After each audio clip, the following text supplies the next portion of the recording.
Hi everyone, welcome to my channel. Today we're inspired by the Huda Beauty Emerald Obsessions palette.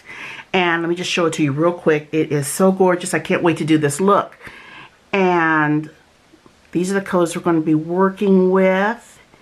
And I want to give a shout out to my inspiration. Her blog is on wonderforest.com. This is blogger Dana Fox.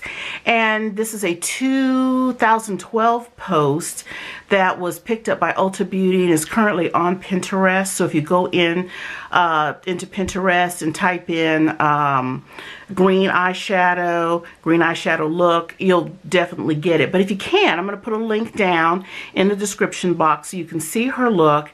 And it's so wonderful because she gives you step-by-step instructions on how to do it, and the end results are just gorgeous. Now she's doing a more daytime wearable pared down version that is still extremely gorgeous.